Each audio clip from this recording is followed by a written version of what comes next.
Hi everyone, today we're going to cover our discharge summaries. So I'm in a patient record and I want to create a discharge summary for her. What we've done is to create a template that you can use to enter your discharge summaries.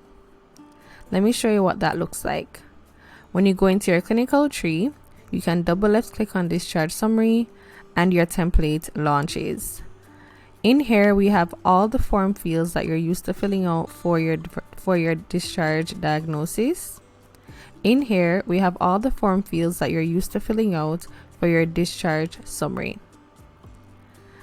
At the end here, we also have the option to do a digital signature if you'd like. When you fill out any information in this template, what you'll see is that anything entered in discharge summary can be accessed by just doing a single left click on the item in the clinical tree. This way, health records can see whether or not a discharge summary has been done and on what date and by whom.